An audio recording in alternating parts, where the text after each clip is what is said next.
2 Corinthians and chapter 5 and verse 6 and 9. अतः हम सदा ढाढ़स बांधे रहते हैं और ये जानते हैं कि जब तक हम देह में रहते हैं तब तक प्रभु से अलग हैं। हालेलुया। जब तक हम देह में रहते हैं तब तक हम प्रभु से अलग हैं।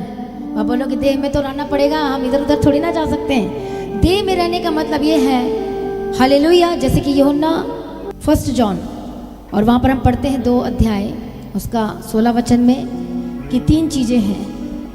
एक आंखों की अभिलाषा, पढ़ो उस वचन को, जीविका का घमंड। क्योंकि जो कुछ संसार में है अर्थात शरीर की अभिलाषा और आंखों की अभिलाषा और जीविका का घमंड वह पिता की ओर से नहीं परंतु संसार ही की ओर से। हालेलुया। कितने को समझ में आ रहा है? प्रभु यीशु मसीह की तारीफ हो, प्रभु यीशु मसीह का धन्यवाद हो। इसे जब तक आप देह में रहते हैं, जब तक आप आत्मा में नहीं आते हैं, जब तक आप पवित्र आत्मा की भरपूरी से नहीं चलते हैं, तब तक आप देख नहीं सकते, चल नहीं सकते विश्वास के साथ। हालेलुया। इसे पहला काम क्या है? क्या करना पड़ेगा? आपको आत्मिक होना पड़ेगा। और आत्मिक होने के लिए क्या करना पड़ेगा? आपको संगति करनी पड़ेगी। जैसे जैसे आप संगति करेंगे, प्रार्थना में बढ़ते चले जाएंगे, क्या होगा? आप आत्मिकता में बढ़ते चले जाएंगे। तब आपका विश्वास क्रियाशील होगा, विश्वास बढ़ता चला जाएगा। बोलो आमीन। हालेलुया। कल के समय के बारे में आप जान सकते हैं कि कल का समय क्या होगा? आपके विश्वास पर कौन चोट लगा सकता है? हालेलुया। कौन गोली दाग सकता है? कौन आपको निराश कर सकता है क्या?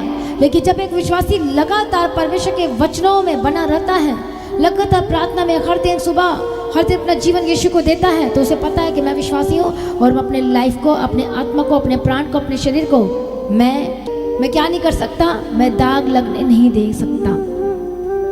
हालेलुया। इसे क्या लिखा है? अतः हम सदा ढाढ़स बांधे रहते हैं और यह जानते हैं कि जब तक हम देह में रहते हैं तब तक प्रभु से अलग हैं। देह का मतलब होता है शरीर में रहना।